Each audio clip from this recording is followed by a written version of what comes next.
Okay, just in before we start, here's a fortune cookie. Oh, thank you. Oh dear.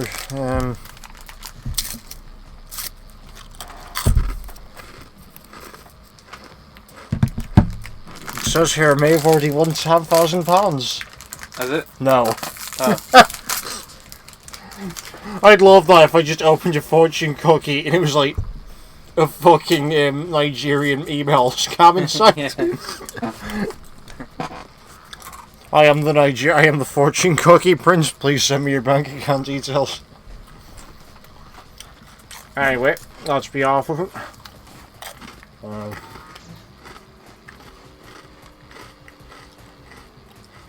What the fuck? What? Now, normally these fortunes are meant to be quite positive, aren't they? Have you just got one that says expect travesty or something? You will never need to worry about a steady income. Like, I can take That kind of sounds like the fortune cookie's threatening you with death, if I'm honest. Yeah. No one needs income when they're a corpse. You will never need to worry about a steady income. Because you'll be dead. Does it actually say that? Holy shit, it does. You'll never need a steady... Oh, you would never need to worry about a steady income. No, that still has the same connotations as you won't need an income because you'll be fucking dead. Yeah. I mean, don't get me wrong. I mean, I think the idea behind it is that, like, you'll be so successful, you don't have to worry about getting a job with a steady income. But it does just sound like Jesus is about to come down from heaven with a machete and shank you. In fact, I think there's a B movie that has that as the plot. It's almost as if to say, like, oh no, this is the least of your worries. Life is going to be a lot more miserable for you. So I realized just then what I was thinking of. What? Hobo with a shotgun. I haven't seen that. Neither have I. I just know that it exists, and I'd quite like to watch it just because it's a movie titled Hobo with a Shotgun. Fair enough. Are you recording? Yeah, we're recording. Oh. Hello, everyone. We've been recording for like an hour now. I'm gonna have to chop up some of it for outtakes, admittedly, but yeah, no, we've been recording since before the Chinese got here. Have we? We've been recording since you started waffling on about how awesome your Samsung case was. Seriously? Yeah. Huh. No, seriously. Seriously? Yeah. Huh. We've got like an hour's worth of footage and about 40 minutes of that is unusable. Huh. This is on a fresh video now, specific. Fair enough. But yeah, we've got like I do quite like my Samsung phone. An hour's worth of outtakes. Yeah. If I could get pictures of all the shit he talks about for the outtakes me. In my head I'm thinking, did I say anything stupid? Did I say anything stupid? Well, you're going to find out when I'm done editing. Yeah, I am. Just remember that we had an entire video we just shot on Michael for 40 minutes. Has Michael seen that yet? No, because I haven't uploaded it yet, because I need to finish off drawing a little doodle of your face. Oh, okay. To stick over the video, because otherwise it's just going to be us talking over like still gameplay footage where we don't move out of the hub room. So it's like, it'd be nice to have something on screen. Just to show that us talking over some outtakes. Yeah. Oh dear, he booked us to the wrong pub. Oh dear, In which he barely, like... I went back there recently, but I made the mistake of going out for a carvery on my own. Because the problem is, if I go out on my own, obviously I don't have anyone to talk to, so I just go there and eat. Yeah. And I don't know if you've never seen how fast I can eat, because I'm always talking to you when we go and eat, but it took, basically, so I got carvery for one. It took me about 15 minutes to finish. It took me about 15 minutes to finish. Because, like, this was a large plate as well. It took me about 15 minutes to finish. The staff were fucking staring at me at the end like, dude, are you okay? Like, you just vacuumed that plate up. I'm going to be honest. Although that is impressive, that's not as impressive as I have a work colleague. Not going to obviously say his name. But it's Harry Maver. Yeah, sure. And my God, we went out for like a work thing. Went out to like an American style restaurant thing, and did he try doubling the double as well? No. Shit. I stacked, and so did my other colleagues and such like that. Mm-hmm. But when the guy I'm talking about, when he had his food, he managed to eat his before the waitress was able to put all the stuff down on the table for us all to eat. There was 5 of us there in total. He ate his food so quick that we were looking under the table thinking that he dropped it on the floor or something. Okay, that's actually impressive. I think he must have ate a triple stack. Each stack was 1/4 pound of beef, so 3/4 pound of beef. And obviously all the lettuce and dressing and such like that. And he ate this in like, and he was like 10 halfway minutes? through his fries with the sauces, and he had sides. And there was like he was like halfway through his chips with just like finishing up his sides. The waitress hadn't even put my food in front of me yet. And I'm not saying that the waitress was taking ages. This was simply down to he was that quick. What the fuck? So how long? Well, like 10 minutes? 5 minutes? About 2 minutes. What the fuck? I don't think he could have physically breathed that in. Well, obviously he did, somehow. Genuinely thought he dropped his food on the floor. The trick. We looked away, looked back, it was gone.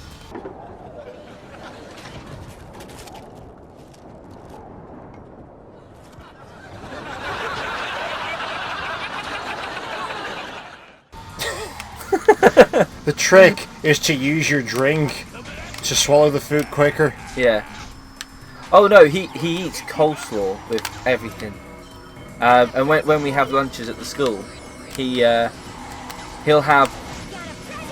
always have more than what everyone else has. He'll have like a mountain of food on his plate, always first to finish. Sounds like we'd get on. Yeah? Yeah. I love me foods. No, that's fair. See, I'm quite a slow eater. I like to enjoy the food that I'm eating. No, I like to enjoy the foods, but at the same time I can't fucking help myself. It's like that scene from The Flash where he's like, okay, eat slowly, and then he looks up and he realises that he's finished off an entire steak in like 2 milliseconds. Sorry, go on. No, that was it. Fair enough. So the moral of the story is we have some weird fucking friends. Yeah. I'm gonna be honest, I think your friends are weirder than mine. Well, yeah, because one of my friends is you. That's what I was gonna say. Yeah. You are my weirdest friend. I don't. We haven't talked about Reese much on this show. I've got some footage of him recorded at last, but I like Reese. He's awesome.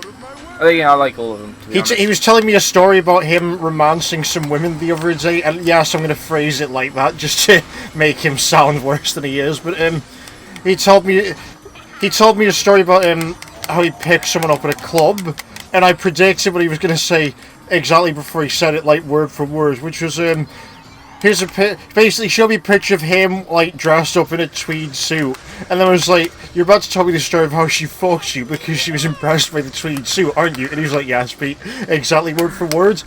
He then proceeds to waste 20 minutes telling me the story of how like he picked up this Irish woman because she was impressed by his suit. Scary, man. I love Reese. I think they're all good. Reese, Sam, Michael. Okay. No, I kid. No, Michael's pretty awesome too. Yeah, when he books the restaurant to the right place. I feel so bad. I'm sorry. I'm so sorry that we're still on this, Michael. It's been like 3 months and we're still on this. No, you're a great guy, Michael. Don't worry. Yeah. God, when I next see him, I haven't seen him since then. He's going to see all these videos, and next time I see him, it's going to be so awkward. It's okay. There's an entire 20 minutes with which in hindsight looks vastly crueler than it was intended to be, where he starts trying to tell me about ghost shows he's been watching, and I basically just laugh at his face for 20 minutes because I think they're all bullshit. They are. I've even had a paranormal experience, and I'm like, well, yeah, no, it was the building. Like, even I'm like, don't get me wrong, like, I don't.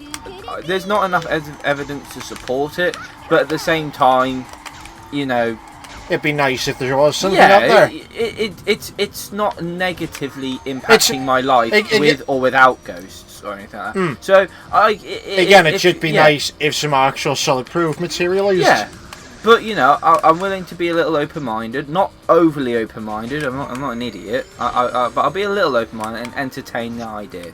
But no, just the thing I don't believe in it personally. Just the thing was, he was describing the shows to me. He was describing Ghost Hunters to me, and he basically just kept going into detail about all the equipment they use, and I just laughed because I could not take it seriously because it was still.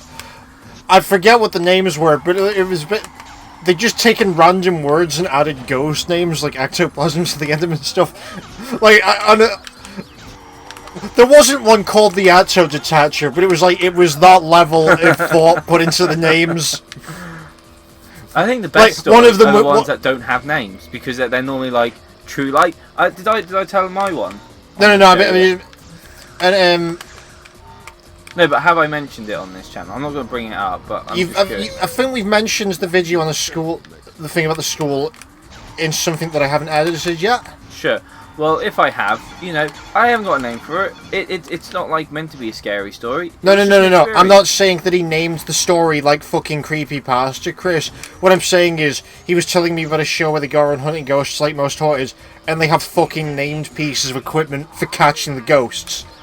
Oh, I see what you mean. I was laughing my ass off him for 20 minutes because he kept naming all the pieces of equipment they had in this one show, and the names just kept getting more ludicrous. Again, like, it was just random piece of equipment with ghost words stuck to the end. And again, like, one of them wasn't called the Atso Detacher, but it was like that level of stupidity, them naming the equipment. So they've stuck names onto the equipment in the way that they've stuck shit onto actual equipment. Yes. To make it more ghosty. And like one of them was just like, I swear to God, one of them was just an iPhone with a remote control taped to the side, and it was called the Obvious Detacher or something. Oh yeah. And it's like, oh Jesus Christ. Did you actually legitimately just say it to me? They get the spirit box? Yes.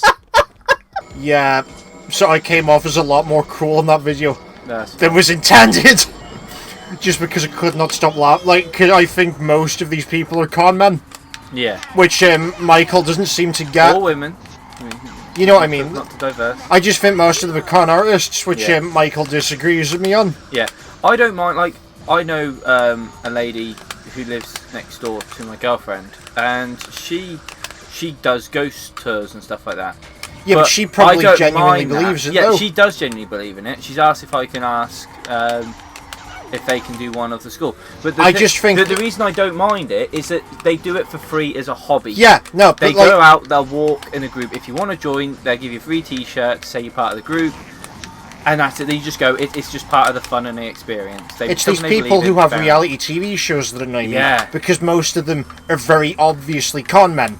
Yeah, like Again, I talked about this with Michael, but there's this one called Paranormal Home Investigators, which is the only one I actually watch anymore, where they bring on this crazy bitch psychic woman who goes around the house waving her arms around going, oh, I'm getting a present, oh! And then also they'll bring on like an actual qualified electrician who just goes around the house explaining how all the stuff can happen, and then the people like, yeah, he made some good points, but we don't believe him. And then my favourite one, which I didn't get to mention with talking to Michael, was there's a woman who was like, I have this large collection of stuffed animals, and they move in the middle of the night. How are you going to explain that, Mr. Science Man? And the electrician just goes, lady, you want a dog? And shuts her down. I'm not joking, in the show, they laughed in like a fucking beat of silence.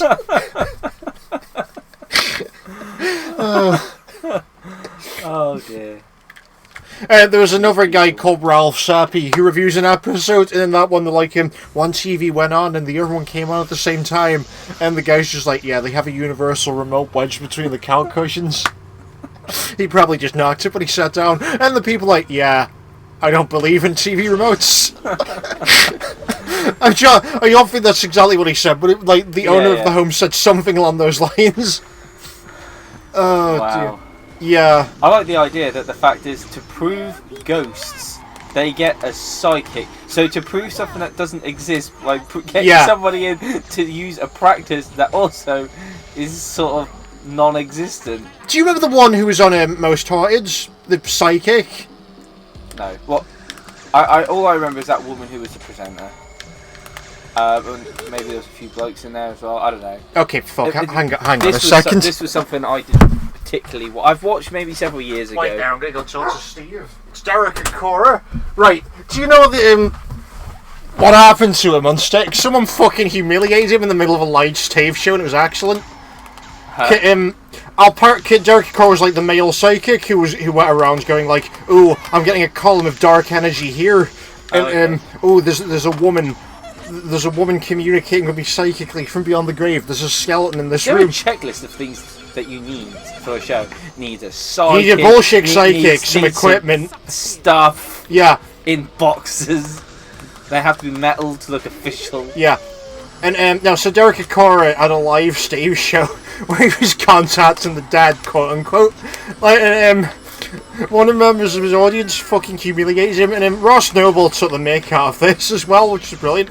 Yeah. Where some guy basically, he was like, has anyone got any dead relatives? And like some guy in the audience stood up and was like, yeah, it's me, Dad. And then he started adding on like more and more to the scenario. At the end, like the guy in the audience was like, oh no, and Jericho was just like, oh yeah, I'm getting a message from your dad from beyond the grave. He says he loves you. And the audience member was just like, oh no, hang on, I've just remembered. He's over here. And then for the rest of this stage show, no one believed Derek and Cora at all.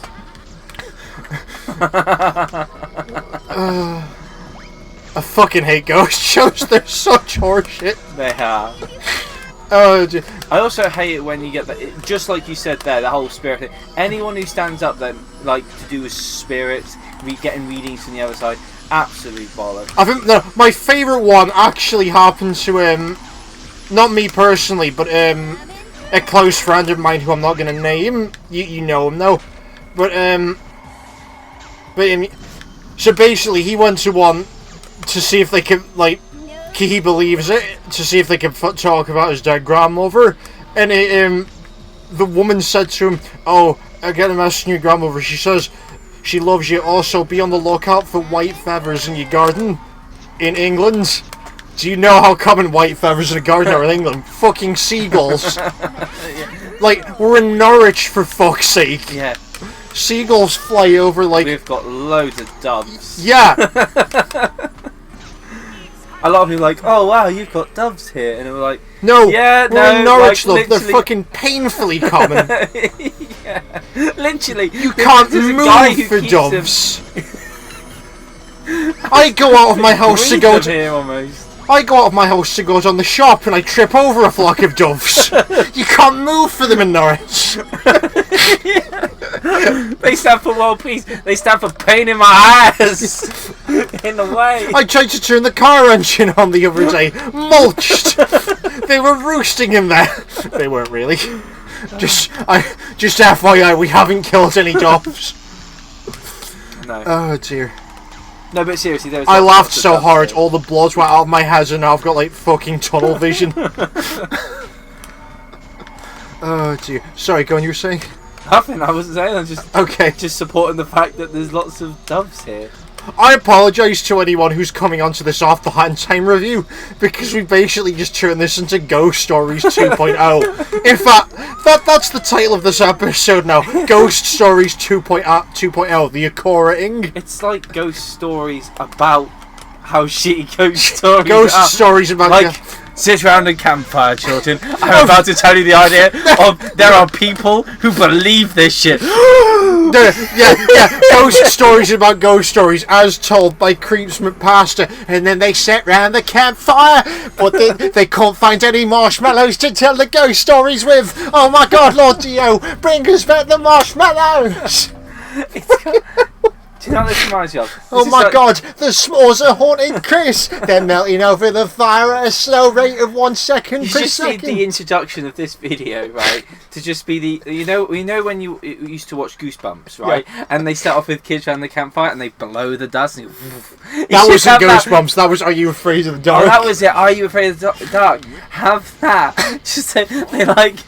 I'm gonna tell you about a bunch of idiots. They used to stand in a room and listen to a woman on stage talk about some bullshit, and then they blow the dust, and it pops up. Ghost Stories 2.0. Fucking hell. Oh dear. Laughing at other people's misfortune. Apologies to anyone who actually believes in the paranormal. We're not saying it doesn't exist. We're just saying... No, it doesn't exist. No, we're not... We respect your feelings. We're not saying it doesn't exist. We're just saying that we're waiting for better evidence.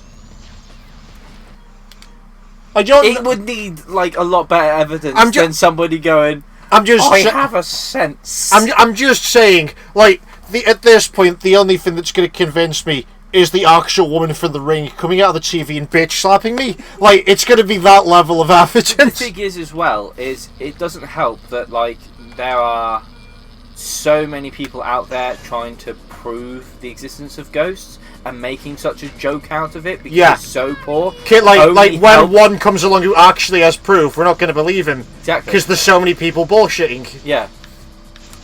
So, for that, you know, it's going to have to be some really substantial proof. Just because you're going to have to, like, make up for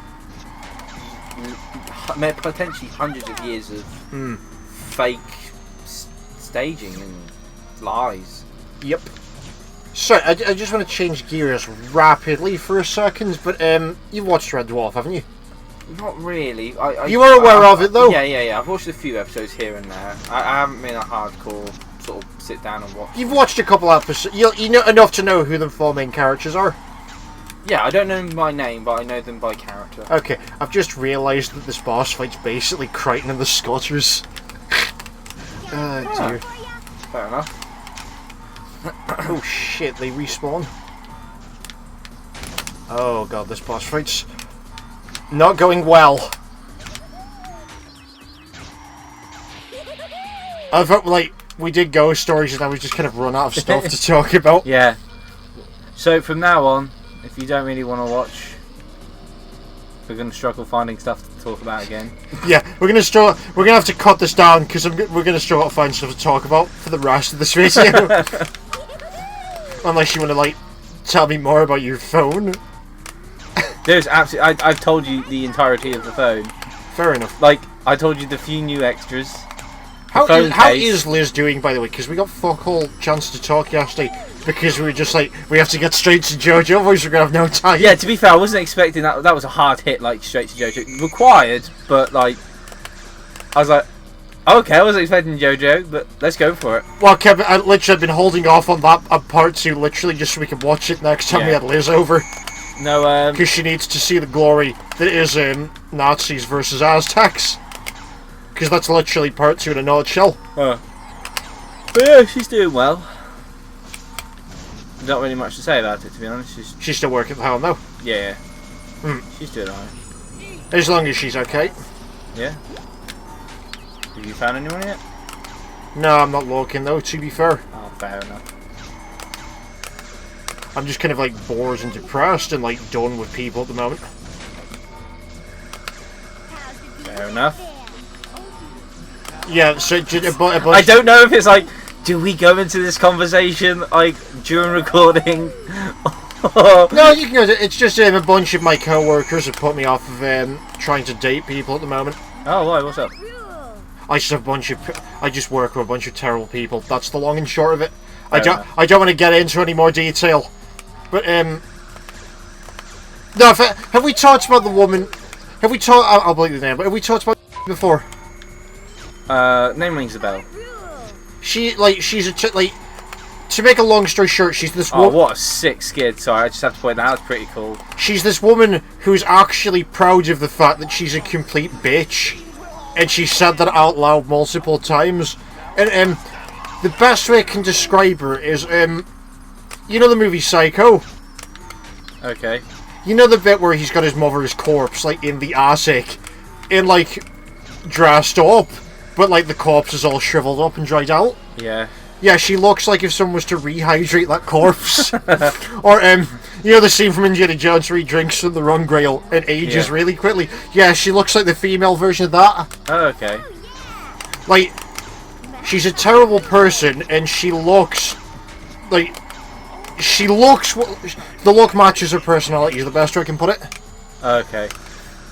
Like, she is every entitled person you've heard horror stories about Reddit, and worse. So why would she put you off finding... Oh, not her.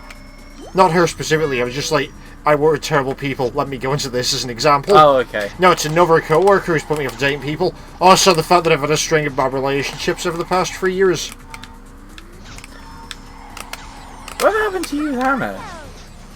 We broke it off because long distance wasn't working. Ah, fair enough. Because I tend to just drop off of radar and Skype a lot. Yeah. I'm terrible at maintaining long relationships. Fair enough. Okay, that was what. Long relationships are quite difficult. I've been doing one for 6 years. They are really difficult. Fucking just. A win is a win. And you had that sick skid. I have to admit, that was a really cool skid. Jumped up and landed on the wall. Yeah, that was actually quite good. Yeah, Jesus Christ, it's Crichton. Oh, dear. Engineer, just put the sound effect from that Chuck Norris spoof over the vacuum, please. Oh.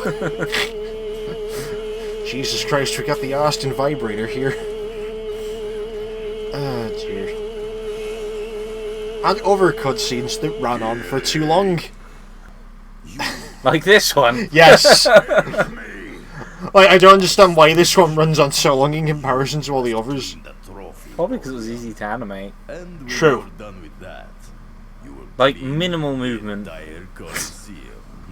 Oh dear. You can tell he's in charge because he's a fat bastard. And with these, you can now challenge the I was watching Austin Powers with Sophie the other week. You're not going to bring up Fat Bastard, are you? We got up to the Fat Bastard, and she genuinely spat all of her drink out. Because when we got up to, like, at the bit where he delivers the line, he's an overweight Scotsman, we just call him the Fat Bastard.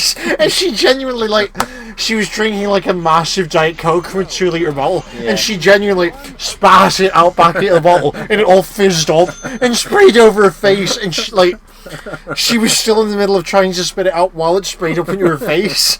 And it's like, it was one of the funniest things I'd seen ever. Oh dear. Like a horrible, like, loop. Yeah. Because every time she tried to spit it out, it just went back up, and she ended up snorting a bunch. I'm gonna be honest. Fat Bastard was the biggest off-put for me for the film. Like, the character is funny. Yeah. Just so grotesque. Jesus Christ. It was like actually off-put. In all fairness, the makeup's deliberately supposed to be grotesque. No, of course. No. It's not to like slag off the character design. Like, it was designed so well. It works too well, especially the bit in the third movie. Jesus Christ. I think he's supposed to be a mashup of like 3 or 4 different James Bond henchmen, but I couldn't name which off the top of my head. Yeah. I just hate seeing him with all that. No, that's fair. Dribble on him. That's fair. He is really off-putting. Yeah, like physically sickly off-putting. Apologies to anyone who has a bizarre sexual fetish for the fat bastards. And on that note, sorry, Chris's face just turned off. I'd never even thought of the idea that someone could have that.